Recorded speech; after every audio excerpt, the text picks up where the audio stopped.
Hoy en Derecho Romano, las obligaciones haciendo énfasis en los actos ilícitos o ex delicto y el acto lícito, no contractual, o ex operis licitis.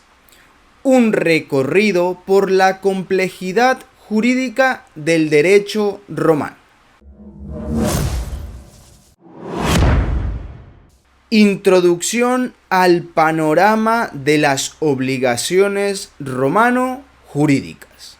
En el inquebrantable edificio del derecho romano, las obligaciones ex delicto y ex operis licitis son pilares esenciales que han resistido la erosión del tiempo.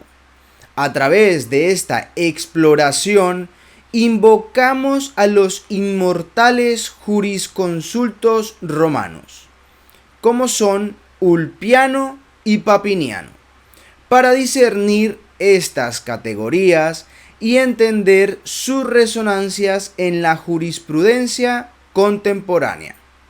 Empecemos por las obligaciones ex operis licitis, el acto lícito no contractual. En el concepto de las obligaciones derivadas de acto lícito no contractual o ex operis licitis, estas se suscitan en circunstancias donde no hay contrato per se, pero que no obstante engendran deberes jurídicos. El paradigma de este tipo de obligaciones es la promesa unilateral. En Roma, la Roma antigua, esta figura era aceptada como válida por razones de interés público y especialidades diversas, asegurando la continuidad y el flujo regular de las operaciones sociales y comerciales. La complejidad del sistema legal actual encuentra sus raíces en el derecho romano, un marco jurídico cuyas implicaciones han trascendido más allá de las fronteras del Imperio Romano y han influenciado múltiples sistemas legales contemporáneos, como destacó el eminente jurisconsulto Ulpiano. Ius est arboni et aequi. El derecho es el arte de lo bueno y lo justo.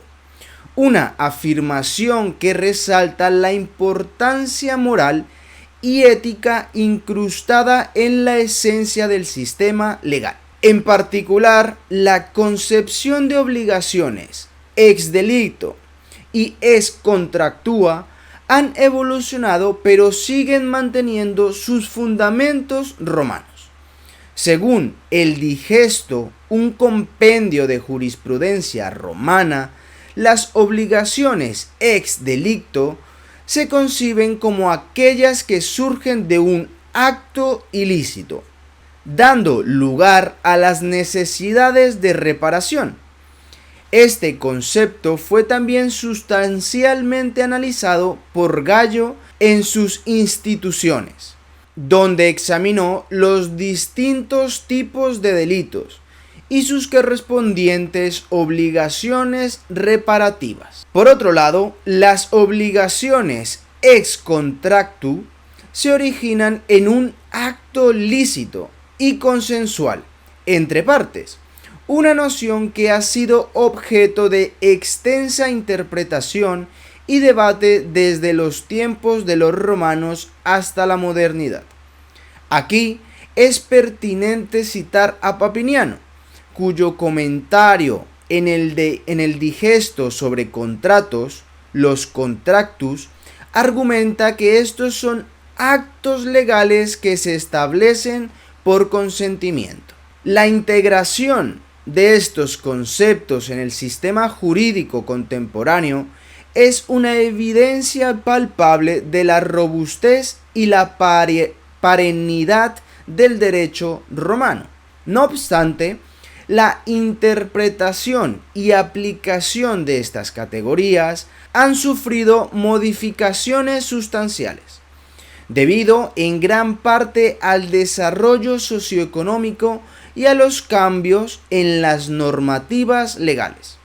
Por ello, cualquier esfuerzo para comprender la naturaleza y el alcance de estas obligaciones debe estar fundamentado en un análisis comparativo que abarque tanto la tradición romana como las condiciones actuales. Un subtipo dentro de estas categorías es el negotorum gestio, la autogestión de negocios ajenos sin mandato.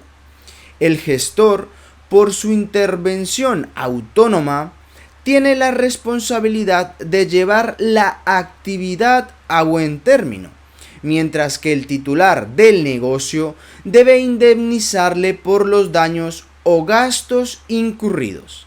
Es imperativo mencionar el constructo del enriquecimiento injusto.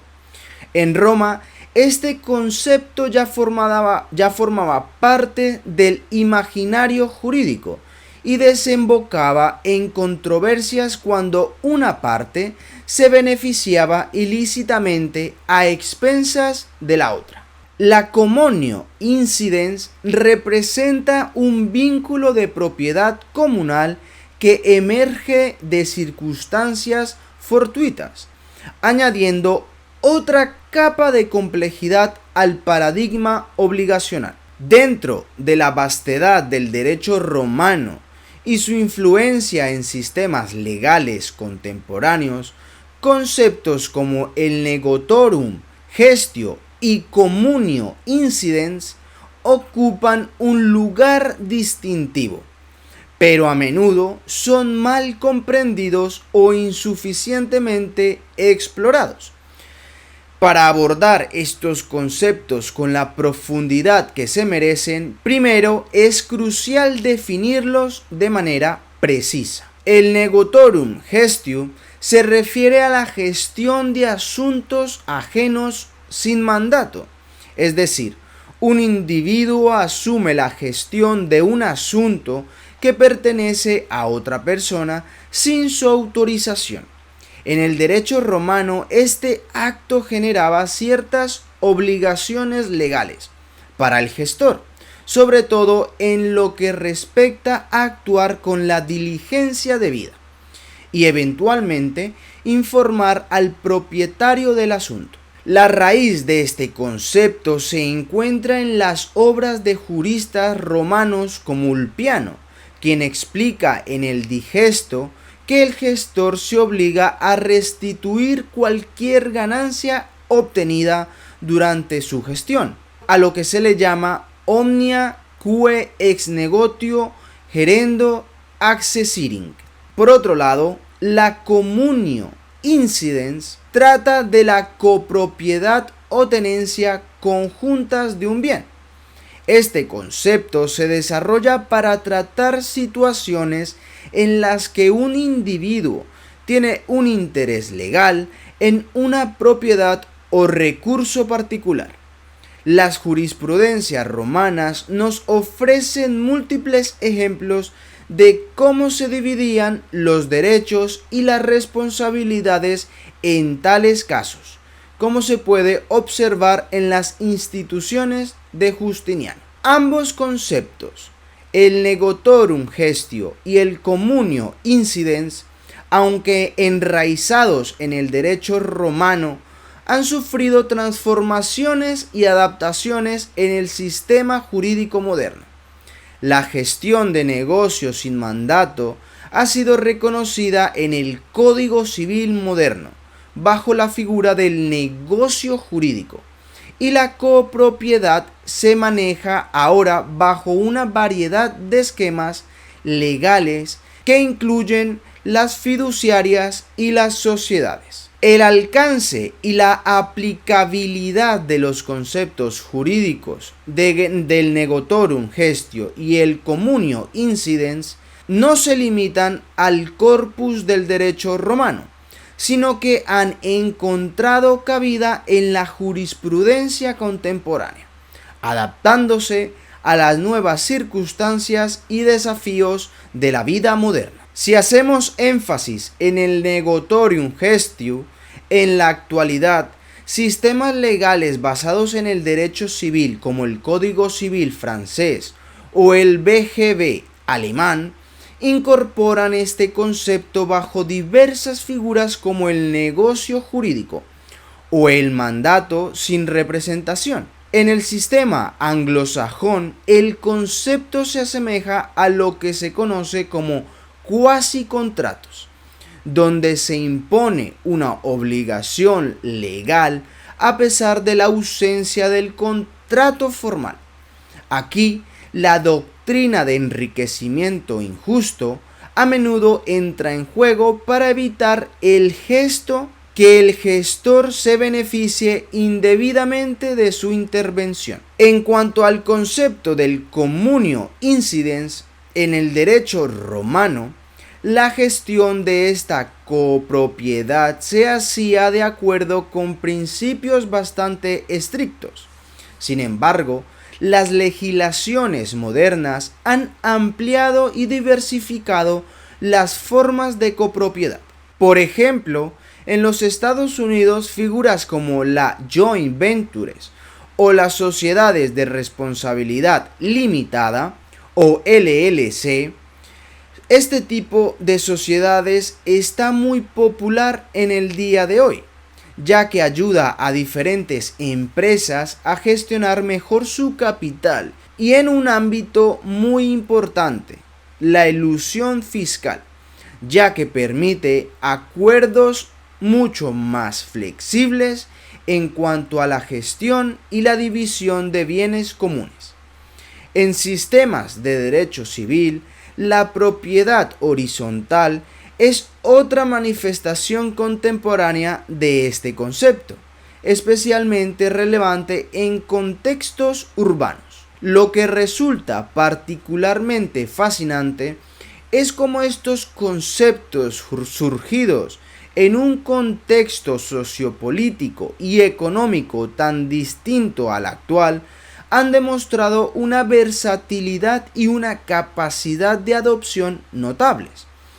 No solo han sobrevivido al paso del tiempo, sino que han sido reinterpretados y adaptados para servir a las necesidades de una sociedad en constante evolución. El análisis de los conceptos legales no se encuentra completo si no se abordan sus implicaciones éticas y filosóficas.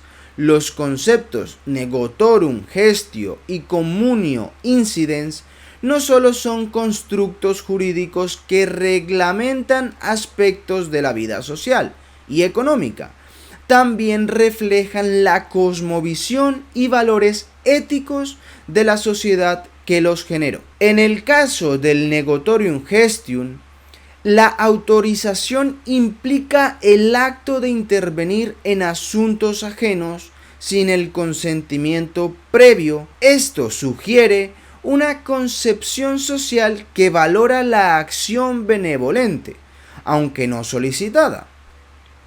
Este concepto se arraiga a la idea del bienestar colectivo y en la confianza cívica. Podríamos ver aquí ecos del concepto estoico del oikeosis, que se refiere al proceso del reconocimiento y cuidado del otro, basado en la idea de que la razón es una característica común a todos los seres humanos. Asimismo, al imponer una obligación de responsabilidad hacia el gestor, el concepto se alinea con la filosofía de la justicia como equidad, un valor que perdura hasta nuestros días en la ética de la reciprocidad. Por otro lado, la communio incidens habla del reconocimiento de la comunidad en la posesión y administración de bienes. Esta idea implica una comprensión profunda del carácter social y relacional de la propiedad, Aquí podemos encontrar resonancias de la filosofía aristotélica que veía la vida en la polis como el escenario ideal para la realización de la virtud humana. Las reglas de la copropiedad en este sentido pueden interpretarse como un marco legal que busca equilibrar los intereses individuales con los del bienestar colectivo. Un dilema ético explorado exhaustivamente por teóricos modernos como John Rawls en su teoría de la justicia. Demos paso a las obligaciones ex delicto, los actos ilícitos. Migrando hacia el polémico dominio de las obligaciones ex delicto, las transgresiones punibles son objeto de nuestro escrutinio. Estas acciones pueden clasificarse como delitos públicos o privados, en función de la víctima. Los delitos públicos suelen ser castigados con sanciones de la naturaleza pública, mientras que los privados se manejan principalmente a través de las compensaciones pecuniarias. Si vemos los rasgos intrínsecos de las acciones penales, aquí cabe resaltar ciertas características ineludibles de las acciones penales romanas, como la intransmisibilidad, la noxalidad y su naturaleza acumulativa. Empecemos a explicar la intransmisibilidad. Este concepto se refiere a la idea de que una acción penal iniciada por una persona no podía ser transferida a otra. En términos más modernos, podríamos verlo como una especie de personalización del procedimiento legal. Este rasgo destaca la importancia de la participación activa del acusador original en el caso, evitando así cualquier forma de delegación o tercerización de las acciones legales. La lógica detrás de esta idea podría estar relacionada con la seriedad y la especificidad de los delitos penales que involucran la violación directa de las leyes y la mora pública. Pasemos ahora a la noxalidad. Este es un concepto particularmente interesante que se relaciona con la responsabilidad de la cabeza de familia o el pater familias por los actos delictivos de sus dependientes o esclavos. Si un esclavo o un miembro de la familia cometía un delito, la responsabilidad podía ser transferida al pater familias, quien podía ser sujeto a diversas formas de castigo, incluso el pago de una compensación de pecuniarias. Este principio refleja la estructura social y la dinámica del poder en la sociedad romana. Y para concluir, la naturaleza acumulativa. En el sistema penal romano, las acciones legales podían ser acumulativas, en el sentido de que el individuo podía ser objeto de múltiples acciones, pero de diferentes razones. Esto permitía una cierta flexibilidad en el enfoque punitivo, permitiendo que la gravedad del castigo se ajustara más estrechamente al alcance y a la naturaleza de los actos delictivos cometidos. Por otro lado, esto también podía llevar a castigos excesivos y acumulativos, que podrían considerarse desproporcionados en la actualidad.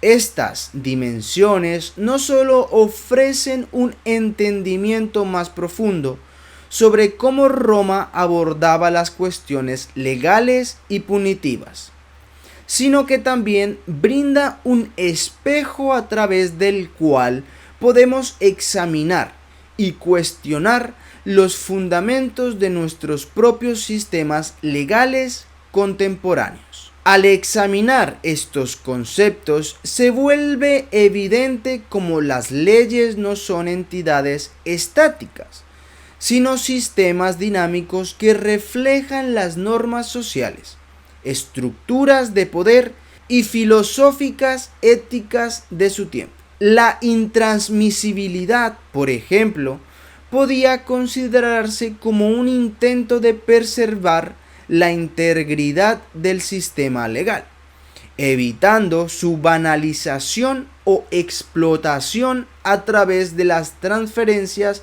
de responsabilidades. La noxalidad, por otro lado, nos habla de una visión colectivista de la responsabilidad, en marcado contraste con la visión individualista predominante en muchos sistemas legales modernos. Así, el estudio de estas características intrínsecas de las acciones penales romanas no es solo un ejercicio histórico, sino también un medio para entender las implicaciones profundas y a menudo no reconocidas que tienen las leyes en la configuración de nuestra sociedad. Finalmente, adentrémonos en los cuasidelitos, un término que engloba conductas que, aunque no llegan al umbral del delito grave, acarrean consecuencias jurídicas.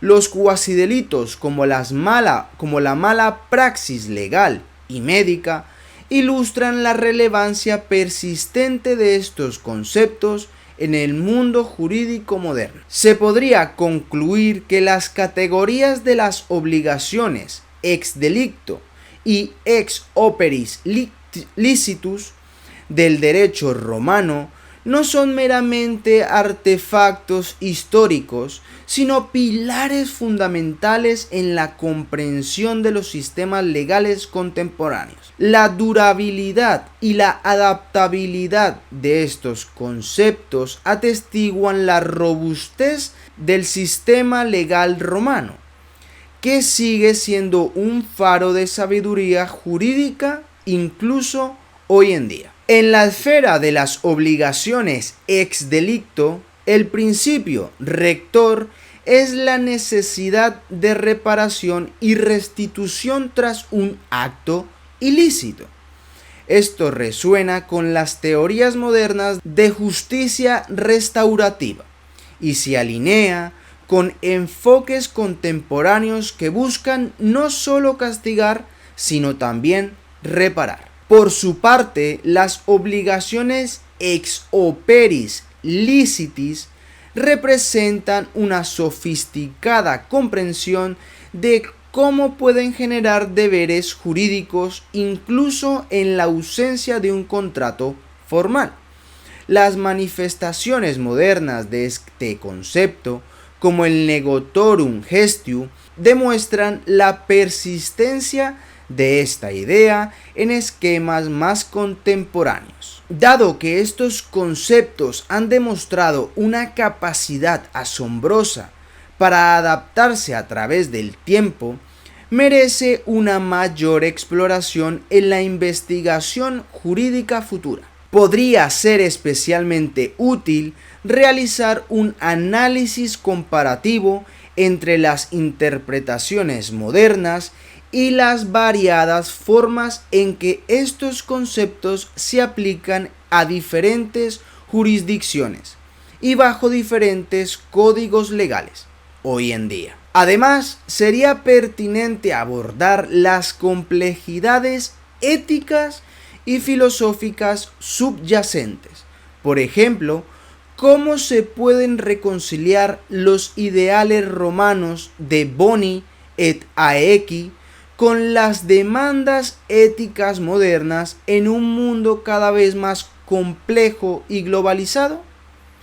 Por último, dado el auge de los contratos inteligentes y la descentralización en la era de la tecnología del blockchain, como es hoy en día, ¿cómo podrían estos principios romanos ser aplicados o adaptados en el marco de contratos digitales o en jurisdicciones virtuales? En resumen, la relevancia de las obligaciones ex delicto y ex operis licitis en el derecho romano es innegable, pero el próximo horizonte de las investigaciones podría estar en la intersección de estas doctrinas antiguas con los desafíos legales, éticos y tecnológicos de nuestros tiempos.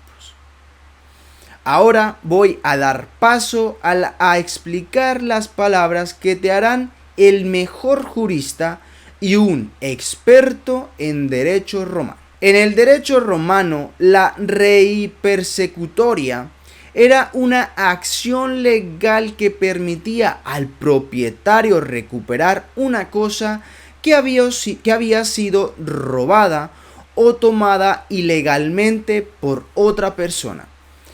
Básicamente, si alguien se apoderaba de la propiedad de otro sin su consentimiento, el propietario tenía derecho a perseguir al ladrón y reclamar su propiedad de nuevo.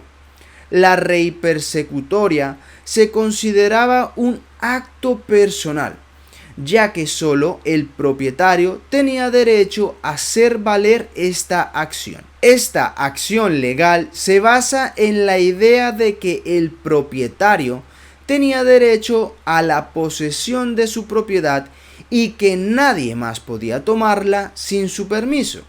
La rei persecutoria era una forma de proteger los derechos de propiedad y la integridad de la propiedad en la sociedad romana. En resumen, la rei persecutoria era una acción legal que permitía al propietario perseguir y recuperar su propiedad que había sido tomada ilegalmente por otra persona. Hasta aquí el vídeo de hoy. En el próximo explicaré el cumplimiento e incumplimiento de obligaciones en la antigua Roma.